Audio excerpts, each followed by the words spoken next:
We've talked about domestic violence charges, how domestic violence is a sentence enhancer. We've talked about common charges that we see with domestic violence in previous videos. But what I want to talk about in this video is what domestic violence charges mean for your gun rights. Now, this is a sticky area because under the Second Amendment, we are allowed to have guns. If we don't have any felonies and we're U.S. citizens, we're allowed to carry guns. However, if you are charged with an act of domestic violence in the state of Colorado, you do not have that Second Amendment right. It is taken from you because you are charged. Now, the question is whether or not that will stick or whether you'll be prevented from having your weapons for the entirety of your life. The short, unfortunately painful answer is if you have a conviction for domestic violence under the current laws in Colorado, you can never own a gun again. That's it. It doesn't matter what level of charge it is. It can be the most minor domestic violence charge. And by minor, I mean like texting someone nasty things or texting them repeatedly. If you get a conviction for that domestic violence charge, you cannot own guns. Now, the reason that this is so crucially important here in Colorado is with the number of military bases that we have, this is impacting not only someone's Second Amendment rights, but their livelihood. So when you have an open charge of domestic violence, a couple of things happen. We've talked in previous videos about how that protection order mandatorily enters against you. And a component of a domestic violence protection order, a criminal protection order, is that the defendant has to state that they do not own or possess weapons.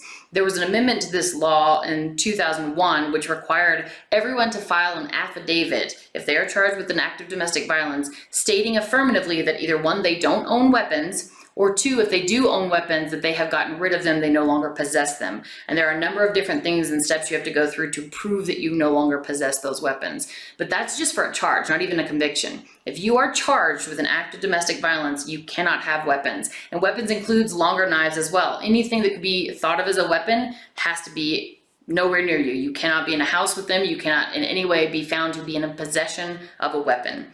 Now, the question is, do you get your guns back? Truthfully, the only way that you get your gun rights back after you've been charged with an act of domestic violence is one, to beat the charge. In other words, don't have a conviction enter. Or if you enter into something like a deferred sentence where the case remains open, but the conviction doesn't enter against you, after the period of time that you've gone through probation, done everything for your deferred sentence, then you can get your guns back.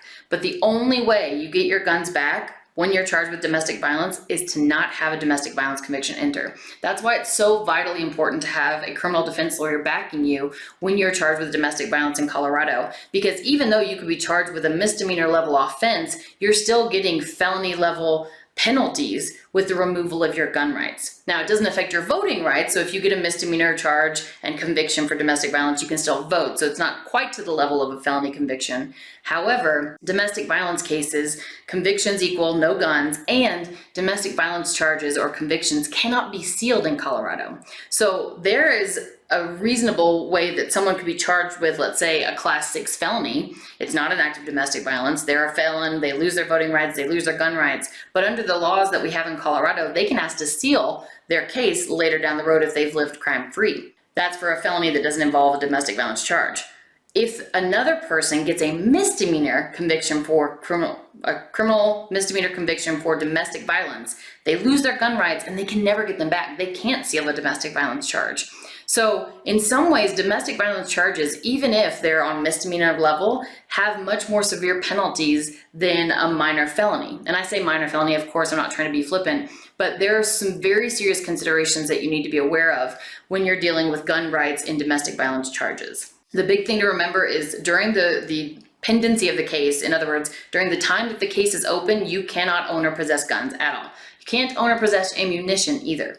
So for the entire time the case is open, no guns. If you have a conviction, that lasts for the rest of your life. So it's vitally important that you are able to defend yourself against these domestic violence charges and have some lawyer to represent you to make sure that this conviction doesn't enter. Otherwise, you lose your gun rights, you lose your Second Amendment rights, but you also, if you're involved in any capacity with security or the military, you lose your livelihood as well. So domestic violence charges are very, very difficult when you're dealing with guns because you want to make sure that you have a good legal team representing you to fight this because they have a much further reaching impact than a run-of-the-mill misdemeanor charge normally would.